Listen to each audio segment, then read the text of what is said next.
Thank you very much, DDG Munyela. Good morning, Deputy Minister Mashego Dlamini, and morning to all the colleagues from DIRCO, members of the Diplomatic Corps of South Africa, their excellencies who join us this morning, and allow me to greet colleagues from the media who've also kindly taken up their time to be at this briefing, which essentially is being held to provide you with an overview of work that DIRCO has done in implementing South Africa's foreign policy in this year, 2021. Of course, this is the second year in which we work under the challenging conditions imposed by the pandemic, and all of us are feeling its effects. I'm addressing you today following a very successful working visit to 4 West African countries, and I'll say a bit more about these visits later.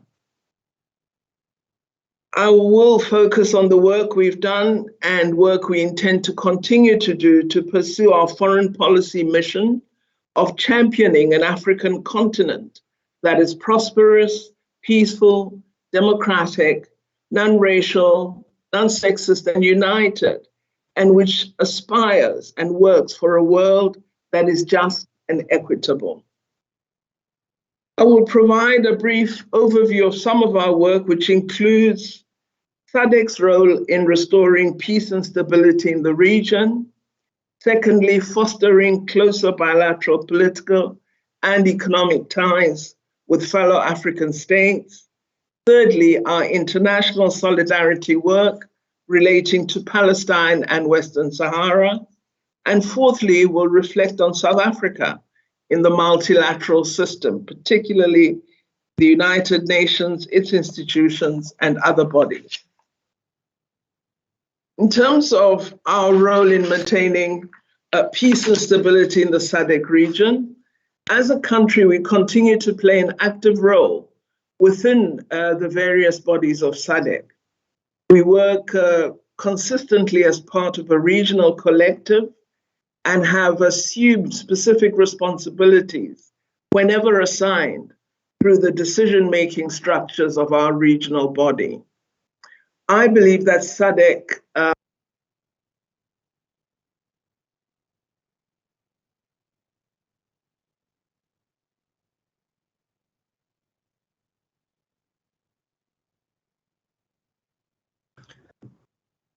Minister, your mic is muted now.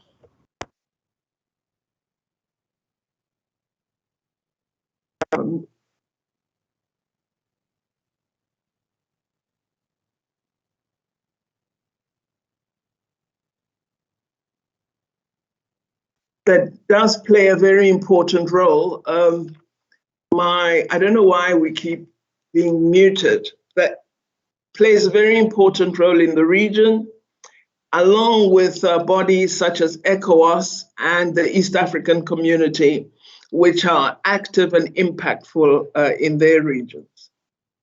As you would all be aware, SADC has undergone changes this year, most notable of which was the appointment of a new executive secretary, Mr. Elias Mbedi Mahosi. We will continue to work closely with him to support the work of the SADC Secretariat, which has the important role, among others, of coordinating our response to the development and security challenges facing the region.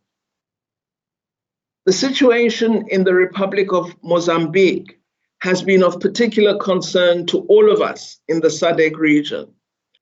You would be aware that we've had extensive discussions on this matter as SADC. Following extensive and very focused discussions, it was decided that SADC would deploy the regional coordination mechanism to oversee the operations of the SADC mission in Mozambique, or SAMIM. The last extraordinary summit of the SADC Troika, which met in Pretoria in October, approved the extension of the SADC mission in Mozambique in order, it stated, to continue with offensive operations against terrorists and violent extremists to consolidate stability of security and create a conducive environment for resettlement of the population and to facilitate humanitarian assistance operations and sustainable development. We were very pleased to receive a report at the summit of the reconstruction plan that has been crafted by the government of Mozambique in order to support socioeconomic recovery in the districts that have been affected by the extremist violence. We had always stressed within SADC that the issues of that region were both security challenges as well as socioeconomic and development challenges. There's someone who is speaking. There were both economic and security and socioeconomic challenges requiring development initiatives to be put in place. And so we're pleased that the government has acted on this matter. The SADC region remains unwavering in its commitment to continue supporting the Republic of Mozambique in achieving peace and security in parts of the district of the Cabo Delgado province. The leaders of our region have stated their commitment of the intention to contribute toward efforts to ensure lasting peace and security, as well as to support efforts at reconciliation and development in the region and in the country of Mozambique broadly. In August this year, we as South Africa assumed the role of chair of the SADC organ for politics, defense, and security. Our responsibility is to continue to support efforts aimed at achieving and maintaining security and the rule of law in the SADC region. The SADC Treaty and its protocol on politics, defense, and security affairs, as well as the strategic indicative plan for the organ, are the key documents which guide the activities of the organ that we now chair. On fostering closer bilateral political and economic ties with fellow African states, I just wish to reiterate that South Africa is a strong proponent of African unity and solidarity. We believe that continental unity, peace, and prosperity are best started at bilateral levels when individual states reach out to other states and seek to forge closer bilateral ties. Stronger bilateral ties provide the foundation for greater Pan-African unity. This year, we worked harder at forging closer bilateral ties with several of Africa's leading economies. These include Kenya, Namibia, Nigeria, Ghana, Cote d'Ivoire, and Senegal. President Ramaphosa recently hosted his Kenya counterpart, President Uhuru Kenyatta, on a successful state visit to South Africa. The two countries, South Africa and Kenya, share friendship, mutual respect, common constitutional values, and solidarity, not only on issues of bilateral concern, but also in their vision for the continent. Both countries are proponents of African unity and integration. They have a common vision for the development and renaissance of Africa as set out in the African Union Agenda 2063, which spells out the Africa we want. After the Kenya state visit, President Ramaphosa led a delegation comprising of government and business leaders on a state visit to the Federal Republic of Nigeria at the invitation of President Muhammadu Buhari of Nigeria. The state visit to Nigeria coincided with the 10th session of the Nigeria-South Africa Binational Commission.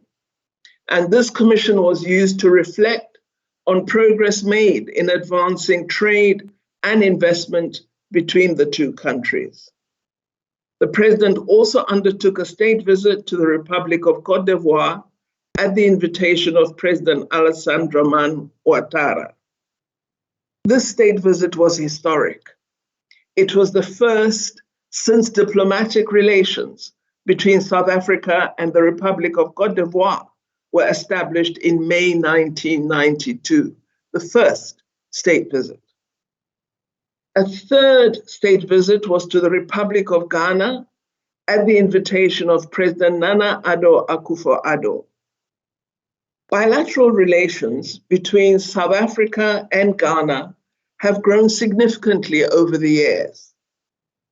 We are focused on the implementation of the African Continental Free Trade Area, with Ghana, of course, hosting the Secretariat, and we also are determined to advance the objectives of economic integration of our continent, working closely together. Business relations between Ghana and South Africa are thriving hugely. There are over 200 South African companies registered in Ghana, employing near 20,000 Ghanaians and over 500 expatriates. We believe from our visit and what we experienced in Ghana that there is still room for even more business activity. And the two countries are exploring more opportunities for further economic collaboration. I'm sure that collaboration will involve chocolates, of which we returned with quite a large amount from Ghana. President Ramaphosa undertook a further official visit to the Republic of Senegal, having been invited by President Macky Sall. The president took part in the Dakar Peace and Security Forum and observed the significant infrastructure development underway in Senegal, supported by funding from South African financial institutions, but also observed the emerging of a new smart city being built by Senegal. Our two countries enjoy cordial bilateral, political, economic, and social relations, which are underpinned by strong historical ties dating back to the years of the liberation struggle. And there was much discussion about the 1987 meeting of South Africans discussing the possibility of a future free South Africa in Senegal at that time. A historic visit to Gorée Island was a moving highlight of the state visit undertaken by South Africa. On the year and managing the COVID-19 pandemic, I wish to report that as part of our continuous response and efforts in fighting against the COVID-19 disease, our country, through the African Renaissance Fund, has provided funding into the African Vaccine Acquisition Trust in order to provide vaccines to 26 of the poor African countries that lack vaccine access at this time. AVAT was established by the African Union during the term in which President Ramaphosa served as chair of the Union. Its establishment followed the creation of the COVID-19 African Vaccine, the African Vaccine Acquisition Trust was established by the Union while our president served as chair. And its creation followed our establishing of the COVID-19 African Vaccine Acquisition Task Team. The main purpose of the task team is to ensure that the African continent secures vaccines and has blended financing resources for achieving Africa's COVID-19 vaccination strategy, which targets vaccinating a minimum of 60% of Africa's population. I am pleased that our donation will provide some assistance, modest assistance, toward achieving that target. I'm also very pleased at the recent announcement that Johnson & Johnson has granted South African pharmaceutical company Aspen an intellectual property license to produce its vaccines under the new brand name Aspenovax. This is not only a step in the right direction, but also a good sign that our diplomacy and advocacy work is bearing fruit. This relates to what we've been asking for in terms of expanding vaccine production on the African continent. On the matter of international solidarity, during 2021, we have highlighted concern that the situation relating to Western Sahara and Palestine remains one of deadlock and no progress. In some instances, the situation has even become worse.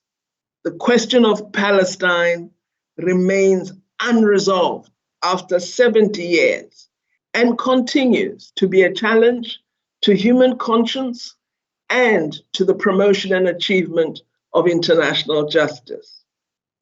In keeping with South Africa's long-term and principled support for the Palestinian people, our government and people remain committed to support initiatives aimed at refocusing the international agenda on Palestine and on securing action on an active Middle East peace process. We believe the Palestinian question remains at the heart of the Middle East situation of insecurity and instability. Our government believes that the only way to bring about lasting peace in the Middle East is to have a comprehensive and unconditional negotiated settlement to end the Israeli occupation of Palestinian territories and Israel's continued blockade of Gaza. The ongoing delay in achieving such a settlement leads to an unending cycle of violence. In the context of Israel's continuing violations of its international law obligations, we have worryingly seen the African Union Commission, unfortunately this year, granting Israel the status of an observer in the African Union. This decision, which was taken without consulting member states, was a shock to us, given that it was made at a time when the oppressed people of Palestine remain hounded by destructive bombardments and continued illegal settlement of their land. We believe the unjust actions committed by Israel offend the letter and spirit of the Charter of the African Union. The African Union embodies the aspirations of all Africans and reflects their confidence that it can lead the continent through the practical expression of the goals of the Charter, particularly on issues relating to self-determination and decolonization. Thus, the decision by the AU Commission in such a commitment and context remains inexplicable.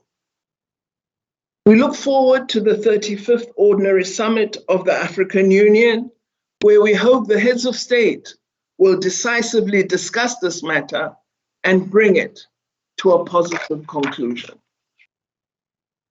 On our participation in the multilateral system, we remain as South Africa a proud, still young member of the World Community of Nations. During this year, we continue to play active roles in institutions of global governance, including in the UN system, in G20, as well as BRICS. We are currently serving in the UN Peacebuilding Commission for the period 2021 to 2022.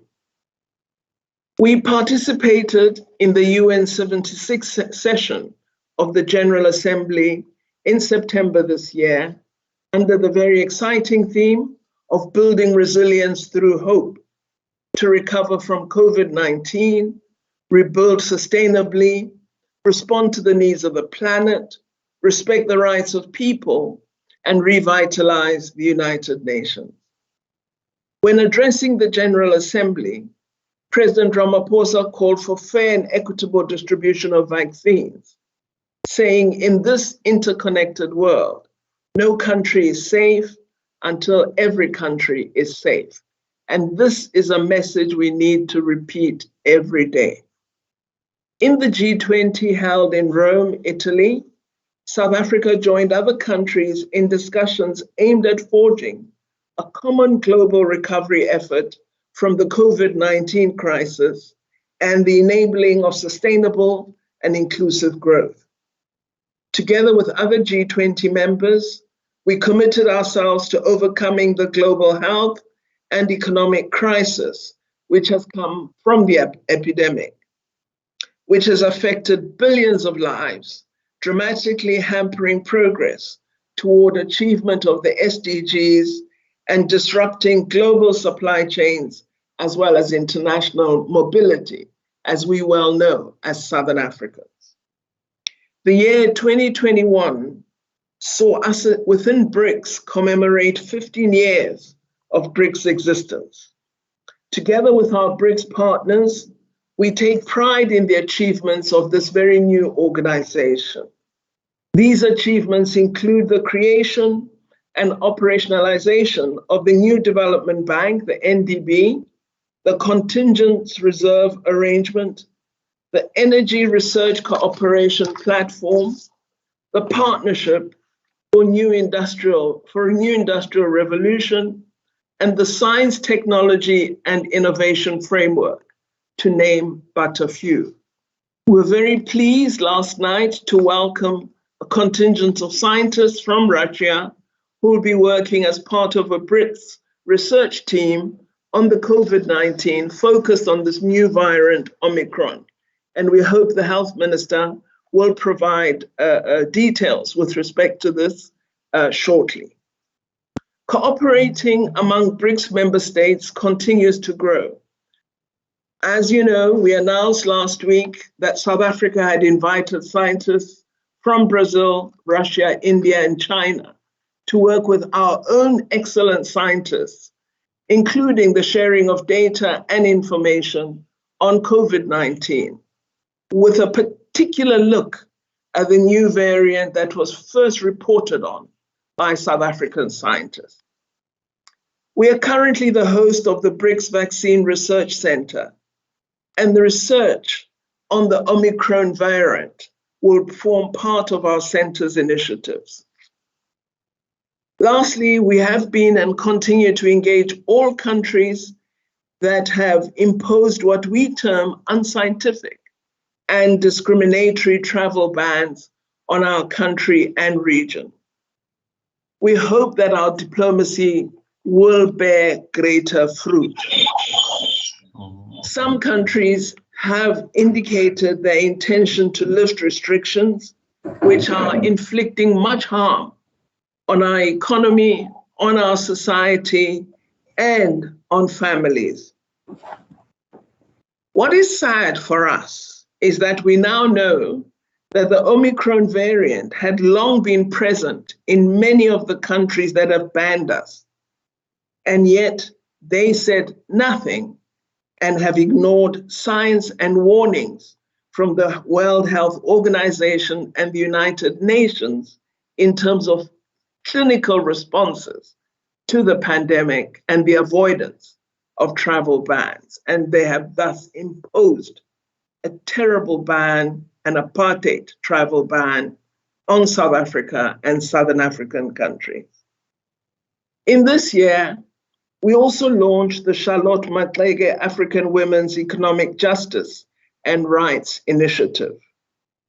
We will use this as DIRCO's contribution to the empowerment of women and girls in the global agenda of generation equality, of economic justice, peace, security, reconstruction, and development. Ladies and gentlemen, this brief summary of our work doesn't encapsulate all the work we've done this year. Our diplomats work tirelessly on a daily basis to introduce our country as a trade, investment, and tourism destination to all the citizens in countries in which they are located. I've been very pleased at observing the work being done by many of the heads of mission and their officials in the countries I had the opportunity to visit this year as travel began to get underway. I believe the missions of South Africa are playing an important role in contributing to us fighting against poverty, inequality, and unemployment in our country and on the continent, because they serve as an important mechanism for presenting the African opportunity to the world. I thank you very much for your interest and attention today. Thank you very much, DDG Munyela. That is the end of my statement. Thank you very much, Minister. Much appreciated. We now, colleagues, have an opportunity to take questions. I am going to request that journalists raise their hands. And those of you who are unable to do so, please utilize the chat room. Just type in your question. We'll be able to see it and pose the question to the minister. Let me also just acknowledge the presence of our acting Director General, Ambassador Losi, who is in the meeting. This briefing is now live on several platforms, including Ubuntu Radio. Peter Fabricius, Kaya Kumalo, and Karine Duplessis, in that order, please. That will be the first round. Thank you very much, Clayson, and thank you very much to the Minister for your comprehensive briefing. Could I just ask about the state of relations with Botswana, Minister, and have they been impaired by this continuing row over the allegations of money laundering and so on against Bridget Motsepe, and the fact that even though the case has been pulled in Botswana, they're still pursuing legal action in this country? Thank you.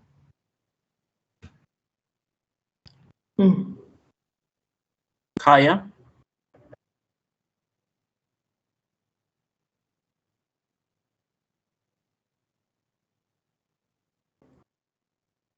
Kaya, you muted. Okay, let's go to Karine. We'll come back to Kaya.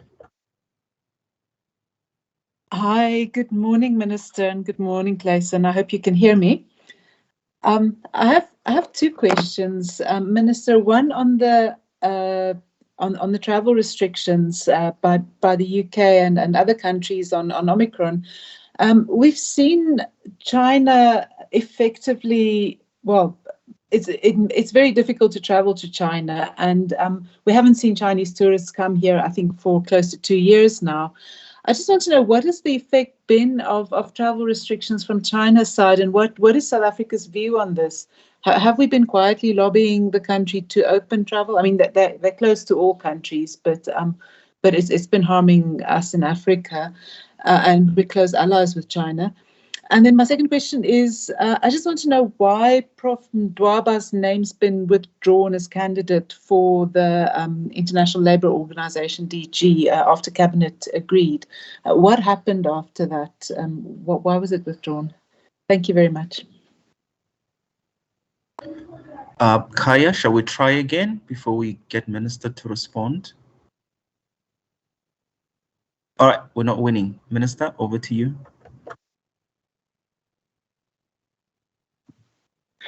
Thank you very much. The relations with Botswana continue to be positive at a government-to-government level. I have very good interaction and consistent interaction with my colleague, the Minister of Foreign Affairs of Botswana, and he has never raised this case with me.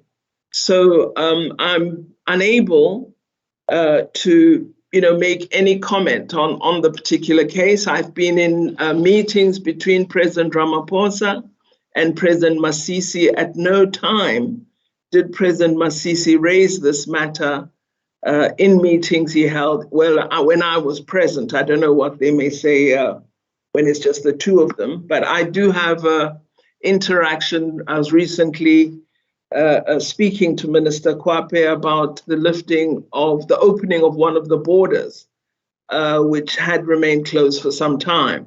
And we've not really gone into what is a legal matter that the Botswana government is involved in, just as we wouldn't expect them to start, being concerned about raising cases that our government might be pursuing about particular individuals. So our relations remain positive. We are countries that do relate to each other very, very well. And that is all I can say at this moment.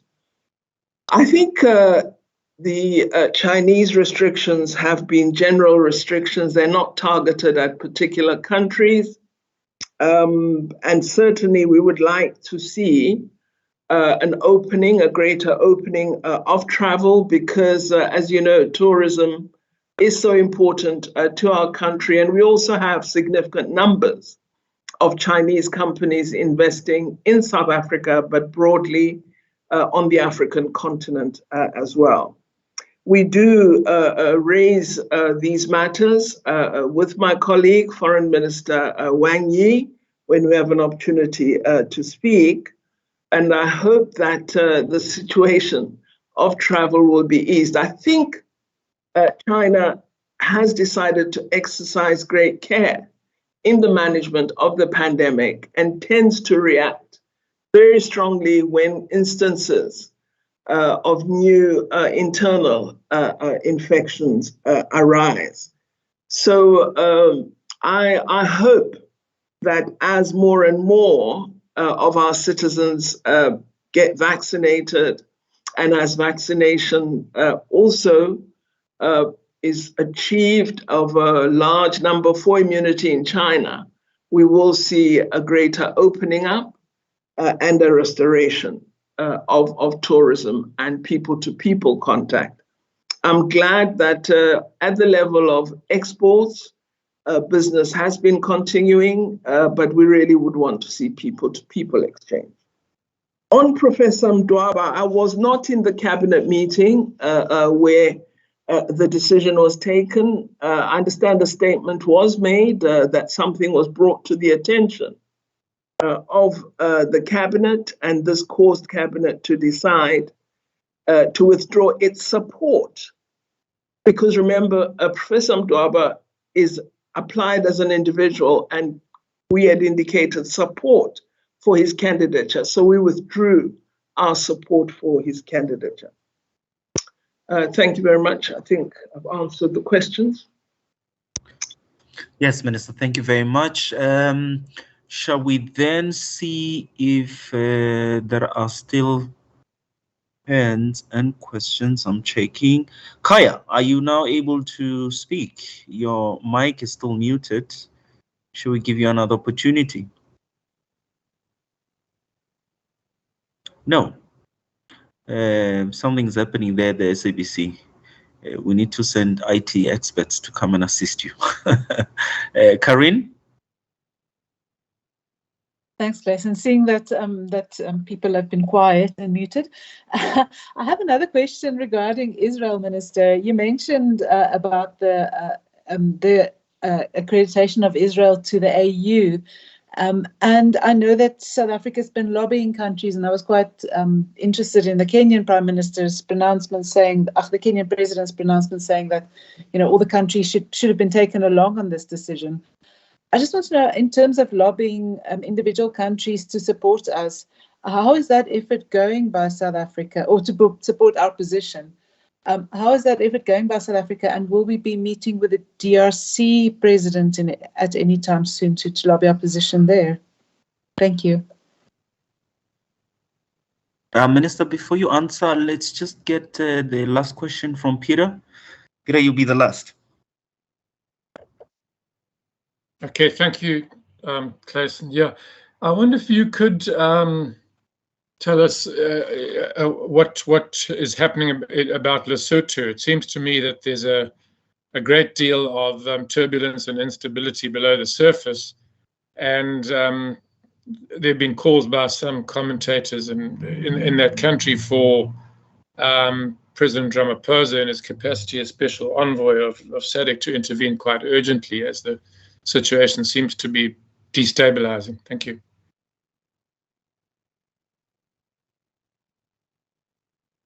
All right, thank you. On the Israel matter, yes, certainly we've been talking to other member states and indicating to them our objection. We have the support of SADC countries. We have a resolution of the SADC summit, and we've been speaking to other countries. The heads of state will discuss the matter. We couldn't agree as ministers on this matter at the Executive Council, and we avoided going to a vote on the matter and decided that we would refer it as a divisive matter for Africa and the Union to the heads of state to finally resolve it. The matter had not come before us formally. In fact, even putting it on the agenda, we had to argue very strongly for it to be placed on the agenda of the Executive Council. So yes, certainly it's something we hope the heads of state will give us proper direction on, and we continue to believe it's a decision taken by the AU Commission Chair, which must be reversed. On Lesotho, I think that our president will, early in the year, find time to visit Lesotho. We had got a very positive report on progress with the reform discussions that have been underway in Lesotho and with implementation of the agreed and negotiated outcome of the discussions between the various parties and stakeholders.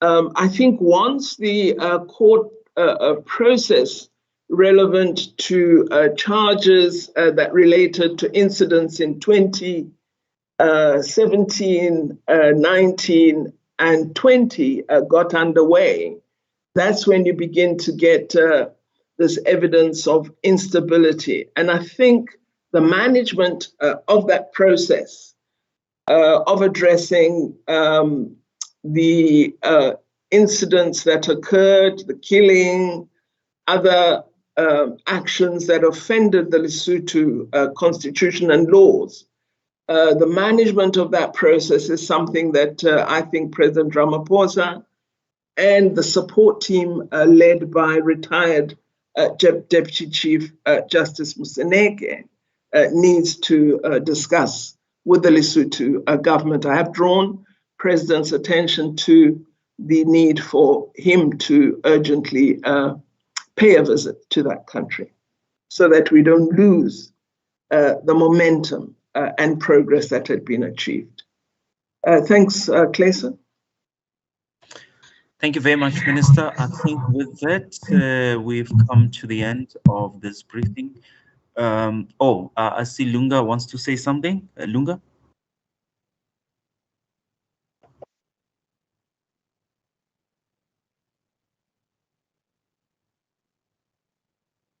All right, must be. DTG, sorry, DTG. Kai has just sent the questions to me, so I don't know if I can just read them to Minister. Yeah, please go ahead. He's asking, Minister. The first one is on Zimbabwe special permits. Are you in touch with your counterpart in Harare about Pretoria's decision to discontinue a permit? The second one is, what will be Pretoria's priorities next year in advancing peace and security? Those are the two questions from Kaya Kumar. He just sent another one. The last one is the concern. How concerned are you about the situation in Ethiopia? Those are the three questions. Thank you, TTG. Okay. Thank you. The first one, am I in touch with my colleague, the Foreign Minister Shava of Zimbabwe, on the permits? No, he has not contacted me. I believe that Zimbabwe is aware of South Africa's intentions, because the Minister of Home Affairs would certainly have had interaction with his colleague in Zimbabwe, but it's not a matter that Minister Shava and I have taken up. On priorities for peace and security, clearly they would be continuing to pay attention to SAMIM and its progress, the mission in Mozambique of SADC, and also paying attention to developments in Lesotho. I think our region is one that we regard as a region that we wish to keep peaceful, stable, and secure.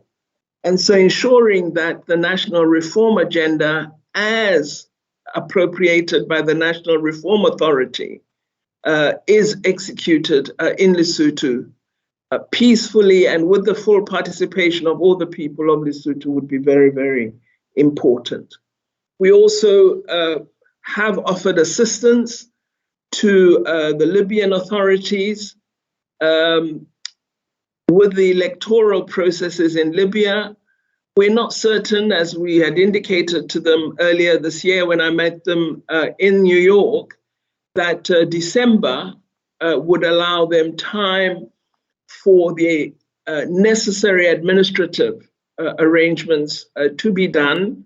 I informed them of the assistance South Africa had given to the Central African Republic in preparing for its election. Our IEC played a very important role there, and we offered similar assistance to Libya. So paying close attention to developments in Libya and being on hand and ready to provide support is something that I think we will certainly give attention to.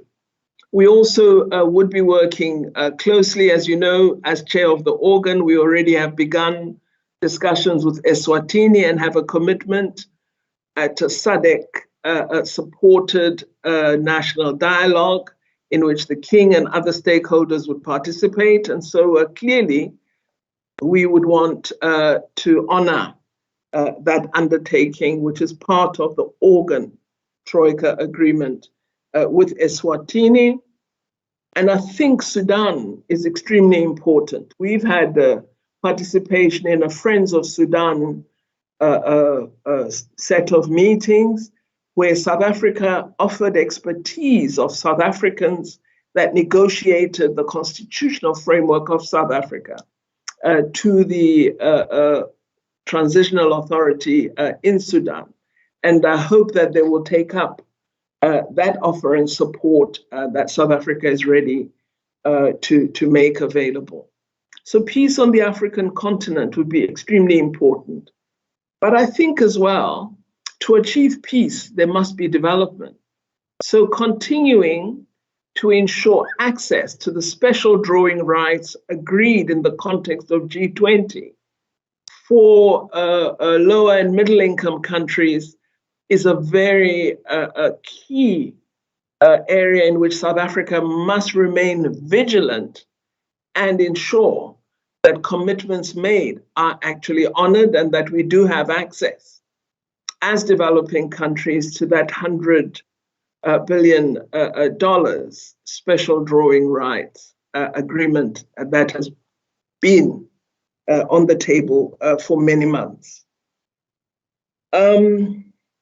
I think that answers it. On Ethiopia, obviously we remain concerned at developments in Ethiopia. President Ramaphosa is in touch with his colleague, and we are encouraging negotiations and efforts toward achieving an outcome that leads to peace and stability, access to humanitarian support, and the laying down of arms. And that would be our desire for the people of Ethiopia. And we will work toward that and have made it clear in our interaction with them that that is what South Africa desires and hopes to support. I also think one of the areas in which I'm concerned we don't do enough on is what we call post-conflict reconstruction. South Africa did a lot of work in supporting the achievement of a peaceful settlement in South Sudan, but we've not fully followed through to ensure post-conflict that actually is development. So I do think post-conflict reconstruction is something, as the South African Department of International Relations, we need to pay very close attention to. And of course, elections and the practice of democracy on the continent is another area that we must have regard to. Thanks very much, Clayson. Thank you very much, Minister. Let me at this point then thank you, Minister, Deputy Minister Mashego Dlamini, the members of the Diplomatic Corps who have joined us here today, our acting DG, as well as members of the media. This brings us to the conclusion of this briefing. Just to say that the conversation on South Africa's foreign policy and how the department conducts its work and implements the country's foreign policy continues on our social media platforms. You can follow DIRCO on Twitter, on Facebook, and we also continue on a daily basis to have conversations with regular webinars and interviews on Ubuntu Radio. You can follow that station on www.ubunturadio.com. It's also accessible on the DSTV audio bouquet channel 888. We will be alerting you to the next briefing early on in the new year. Thank you very much for joining us here today. This brings us to the end of the briefing. Thank you, and do have a good day further. And I wish you all a happy festive season, a safe one, and please make sure you are safe from COVID-19 and vaccinate. Thank you very much. Thank you, Minister.